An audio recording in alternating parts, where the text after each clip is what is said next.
안녕하십니까. 주님은혜 TV, 저는 전도를 이렇게 합니다. 116번째 시간입니다. 여러분 구독을 먼저 좀 해주시고 시청하시면 고맙겠습니다. 오늘은요 115번의 말씀 그 다음 말씀으로 말씀을 드려보고자 합니다. 오늘은 지난번에 이어서 오늘은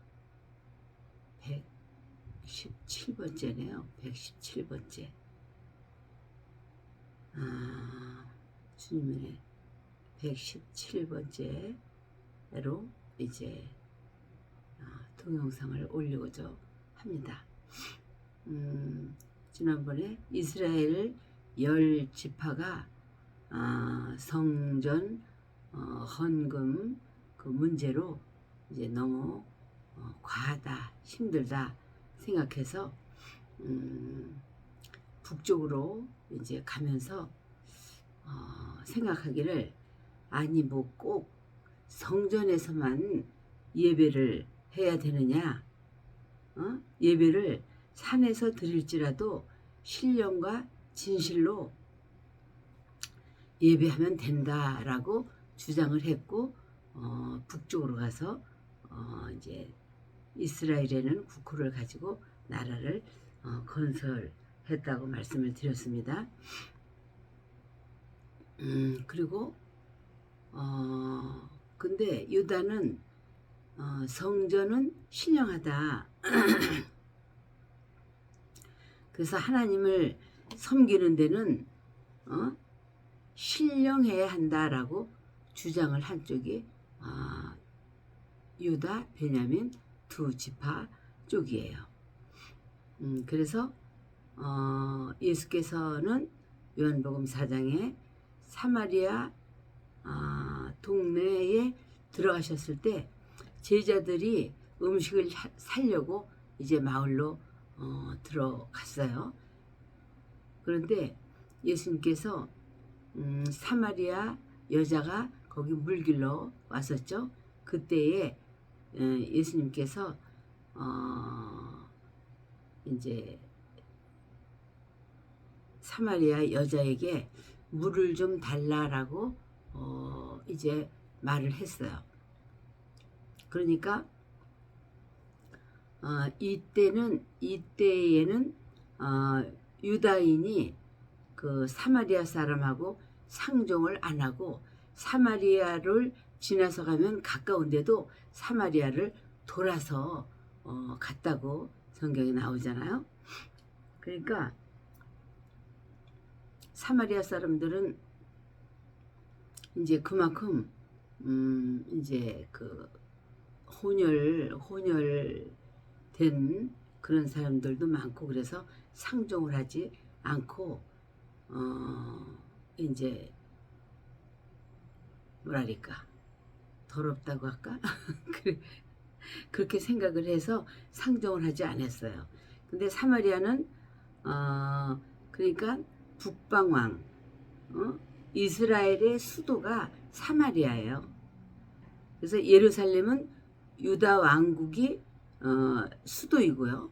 그러니까 유다인은 12지파가 해도 못한다고 불평하고 북쪽으로 이스라엘 국호를 가지고 갔는데 유다와 베냐민 두 지파가 성전을 마무리했다고 말씀을 드렸죠.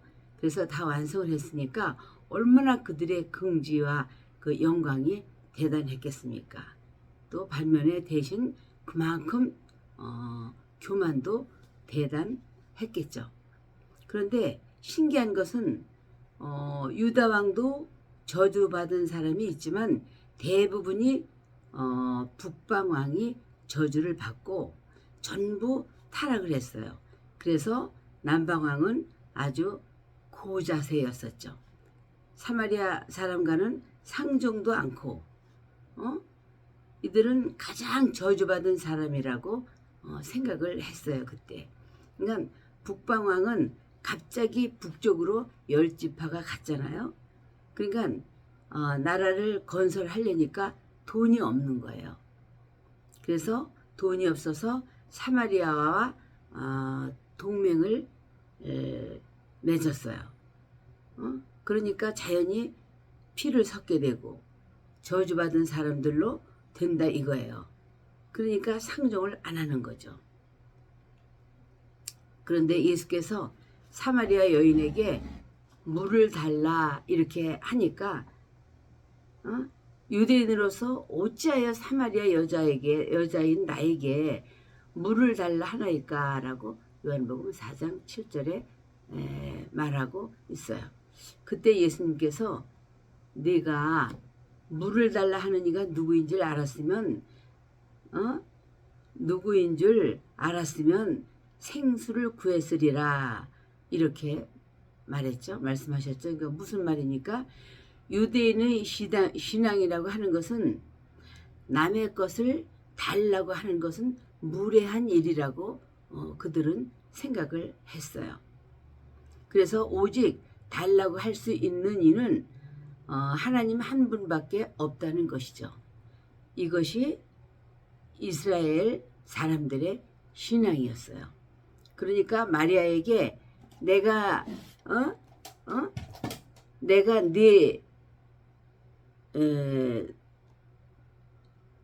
마리아한테 내가 네 태를 사용하리라 그랬을 때 마리아가 그리하옵소서 그렇게 했죠. 그러니까 주의 말씀이 이루어지이다라고 대답을 했어요. 그러니까 마리아는 남의 정혼자요 동정녀잖아요. 동정녀가 뭔지 아시죠? 이제 정혼한 관계. 그러나 결혼하기까지 동침하지 않는 그때를 동정녀라고 해요. 근데 네 태를 달라고 이렇게 말했을 때 그리하옵소서. 그러니까 아주 하나님만은 절대적이다 이거죠. 그래서 누가복음 4장에도 사단이 이렇게 말했어요. 나에게 경배하라. 천하 영광을 주리라 이렇게 할 때 사단아 물러가라. 오직 경배는 하나님만 받으신다. 이 모든 것은 하나님의 것이다 이거예요. 그러니까 또 하나님이 먼저 사용하신다는데 아무 이의가 없는 것이 이스라엘 신앙입니다. 그러니까 하나님이 누구시냐? 우리 것을 달라고 할 수 있는 권리가 있는 분이 바로 하나님이시다 이 말이에요. 이런 말이죠. 그러니까 내 재산도 하나님의 것이고 하나님의 달라고 할 수 있는 권리가 있는 분이시다 이거예요. 그러니까 아브라함에게도 네 아들을 바쳐라. 그러니까 그리하옵소서. 아들이라도 달라시면 꼼짝없이 내드려야 하는 하나님이신 거죠. 이것이 이스라엘과 유다의 절대적인 신앙인 것입니다. 벌써 달라고 할 수 있는 분은 주인밖에 없는 거잖아요. 그러니까 주인이니까 달라고 할 수 있다 이 말이에요. 다시 말해서 이것을 육적으로 도덕적으로 생각하지 말고 신앙으로 생각해 보자는 거예요. 달라고 하는 이가 누구겠는가? 응? 그래서 교회에서도 목사님을 통해서 각종 헌금이나 건축 헌금을 하자 이렇게 할 때 하나님이 요구하시는구나 이렇게 알고 알아야 되는 거죠. 그래서 예수님은 무화과 나무에서 열매를 달라고 했죠. 어느 날 지나가시다가 시장하셔서 근데 열매가 없으니까 그 나무를 다시는 열매 맺지 못하리라 하고 저주하셨어요. 그래서 그 나무가 저주받은 것 같이 오직 그분은 달라고 할 권리가 있는 분이시다 이런 이겁니다. 그래서 물을 달라 하는 이가 누구인 줄 알았다면 구했을 것이다. 그래서 이분이 메시아? 메시아가 아니고서야 어떻게 내게 물을 달라 하겠는가? 메시아야? 그래서 이 사마리아 여자가 그렇게 말했잖아요. 목마르지 않게 내게 생수를 그럼 주시옵소서 하니까 예수님께서 내 남편을 데려오라 그렇게 말했죠. 그러니까 이 사마리아 여인이 그랬어요. 성경에 있는 것 같이 남편이 없나이다. 그러니까 내게 남편이 5이 있었으나 지금 있는 자도 내 남편이 아니니 내 말이 진실하도다.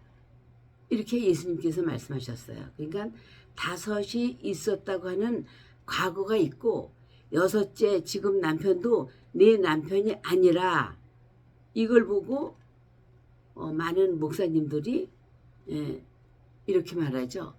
이 여자를 창녀로 보는 거예요. 왜냐하면 남편이 5이 있었으나 지금 6번째 남편도 네 남편이 아니다.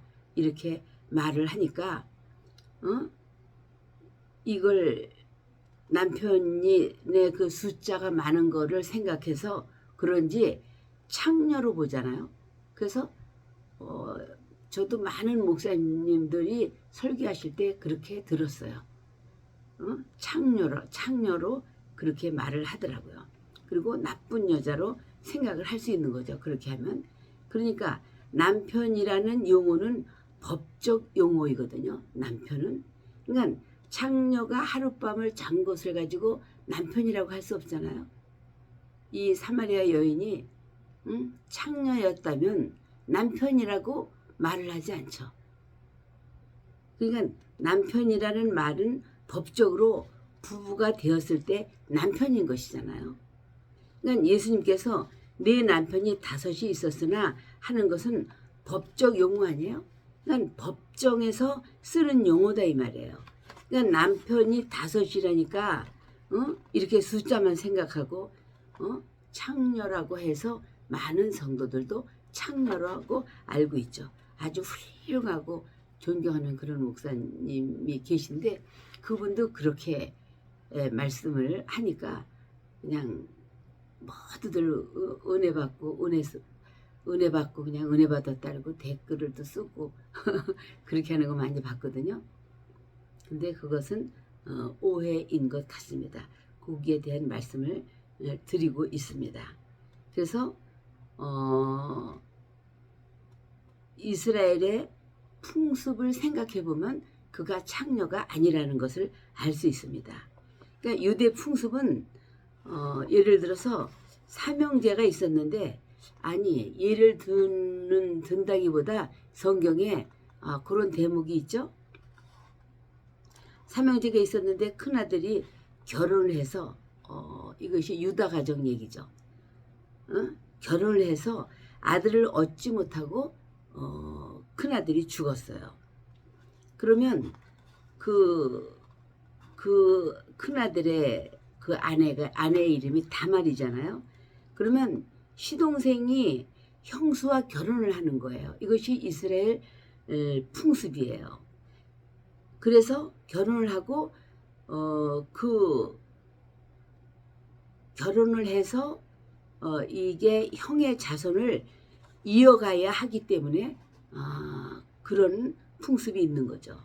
왜냐하면 천대를 끊기지 않고 이어가야 축복이다라고 생각하기 때문이죠. 그러니까 천대를 전속하는 것이 이스라엘의 꿈이잖아요. 그러니까 히브리인들의 꿈인 것입니다. 그래서 다말이 그 시동생 이름이 오난이었잖아요. 오난이라는 그 시동생과 결혼을 했어요. 그런데 오난이 생각할 때 이거 자기가 내가 그 성경에 보니까 아들을 낳아도 이건 내 자식이 안 되니까 그 다른 데다가 설정을 했잖아요. 그래서 피임을 했어요. 그러니까 오난이 아들 낳아도 이건 형의 아들이지 내 아들이 될 수 없다는 것을 알고 피임을 한 거예요. 그래서 하나님이 이 오난을 죽여버렸죠. 죽게 했어요. 그래서 지금도 피임이라는 그 의학 용어를 오나니즘이라고 한답니다. 그래서 오난의 방법이라고도 하고요. 그래서 이 다말은 마지막 시동생 셀라라고 있죠. 여러분 성경 읽어봤으니까 아시죠? 셀라. 그래서 그 셀라가 또 이제 장성하기를 기다리는 거죠.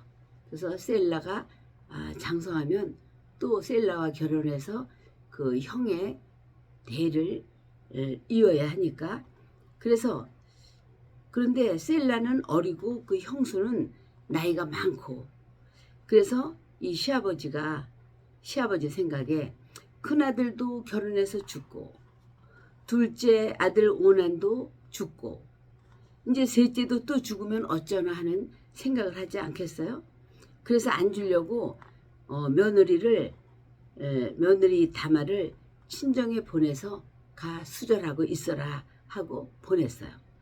그러니까 나이 많아서 경수가 끊어지면 자연히 탈락되는 거니까 다른 여자를 얻어서 살림시키려고 그런 마음이 있었겠죠. 아버지 마음에. 그러니까 다말은 시집 왔다가 애를 못 낳고 죽는구나 해서 마냥 기다릴 수가 없으니까 얼마나 초조하겠습니까? 그래서 이 다말, 이 며느리가 기생 옷을 살짝 바꿔 입고 시아버지가 양털 깎으러 가는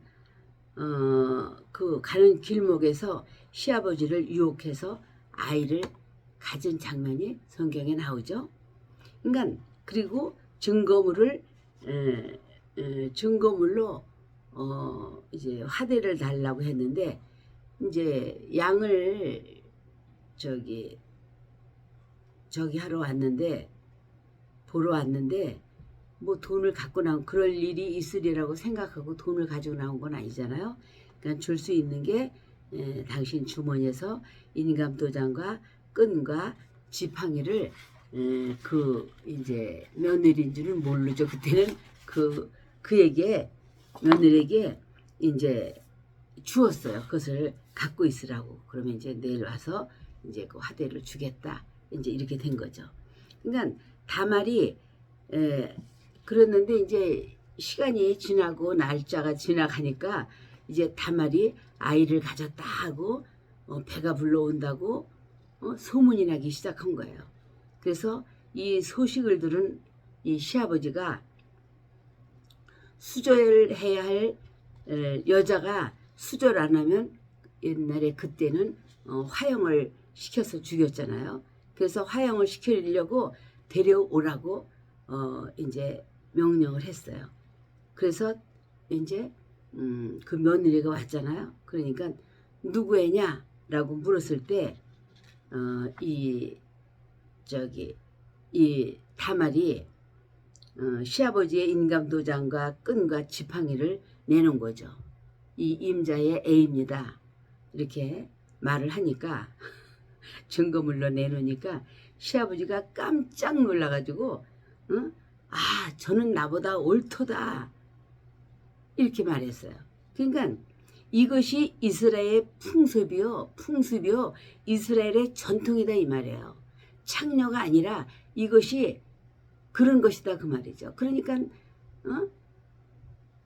창녀를 하룻밤 자고 그런 게 창녀지 남편이라고 여기는 말했잖아. 예수님이 내 남편을 데려오라. 내가 남편이 그리고 예수님이 네가 남편이 5이 있었으나 6째도 내 남편이 아니다 라고 남편이라고 말했잖아요. 그러니까 이 남편이라는 말은 바로 법적 용어이기 때문에 이걸 창녀라고 하면 이거는 우리가 오해하게 된다 이 말이죠. 그래서 혈통을 이어야 하는 것이기 때문에 아이를 낳을 때까지 이와 같이 사마리아 여자는 한 것이지 창녀가 아니다 이 말이에요. 이런 케이스가 아니겠느냐 이런 말입니다. 그러니까 남편이 5이 있었으나 다 죽었다. 현재 내 남편도 내 남편이 아니다. 왜? 현재 있는 남편도 죽을 것이니까 네 남편이 아니다 이거야. 그러니까 사마리아 여자가 깜짝 놀라서 당신은 앞을 보는 사람이군요. 그러니까 이 사마리아 여자가 타락한 창녀가 아니라 정정당당한 여자인 것이죠. 그러면 우리 조상들은 이 산에서 예배할 것이라고 했습니다. 예수님께 당신의 조상들은 예루살렘에 있다고 합니다. 예수께서 예루살렘으로도 말라 이 산에서도 말라 진정과 신령으로 예배할 때가 오나니 이때라라고 말씀을 이때 하셨어요. 그러니까 북쪽으로 간 이스라엘은 산에서 예배한다. 형식이 필요 없다. 진리로 예배하면 된다라고 이들은 주장을 하고, 그러나 유다는 성전은 신령하다. 성전에서 예배해야 한다라고 유다는 주장을 하고, 그렇기 때문에 예수께서 이 성전을 헐라 내가 사흘 만에 지으리라 말씀하신 거예요. 그러니까 신령은 유다가 주장한 것이고 진리는 이스라엘이 주장한 것인데, 신령과 진리로 예배할 때가 이때라. 곧 그리스도가 오심으로 이 모든 것이 통일된다 하는 것을 말하는 것입니다. 그러니까 유다와 이스라엘이 약 1000년 동안 분리되어서 살아왔는데 드디어 예수 그리스도로 인해서 통일이 된 것이다 이 말이에요. 산에서 진리로 예배하는 것과 예루살렘에서 신령한 것 모두가 예수 안에서만 할 수 있는 것이다 이거예요. 그래서 예수께서 예루살렘에 올라가서 이 성전을 헐라 내가 사흘에 지으리라 하신 것은 자기 자신을 가리켜 말씀하신 것이죠. 이와 같이 이스라엘 역사는 처음에 르호보암 시대에 갈라진 다음에 수백 년 동안 흘러가는 동안에 많은 고난이 있었고, 그 고난 후에 드디어 예수에게까지 와서 다 치료가 된 것이죠. 지금까지 말씀드린 것은 다윗부터 요 전 116번서부터 지금 117번째까지 드린 말씀이 다윗부터 예수까지를 얘기한 것입니다. 다윗부터 예수까지 오는데 그런 파란만장한 일이 있었지만 드디어 예수로 인해서 주는 진리요 길이요 생명이요, 예수는 사람들이 열망했던, 예수님 그분은 사람들이 열망했던 것이 나타난 것입니다.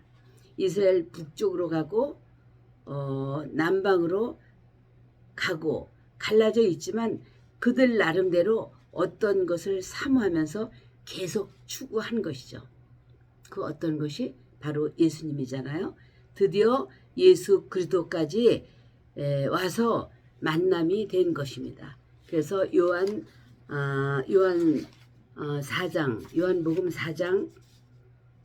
4장을 잘 이해해야 하는 것입니다.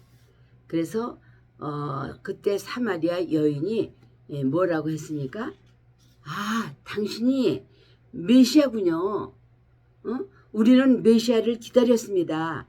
이와 같이 이스라엘 역사를 둘로 갈라졌지만 나중에 두 가지 찾는 목적이 결국 예수로 그 안에서 완성된 것입니다. 이것이 다윗부터 예수까지 영적인 얘기가 종합된 것입니다.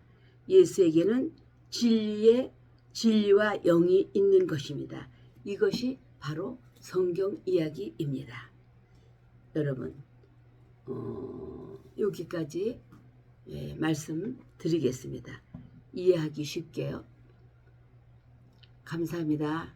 잘 이해가 가셨으면 좋겠습니다. 또 다음에 뵙겠습니다. 구독 좀 해주시면 힘이 되겠습니다. 감사합니다.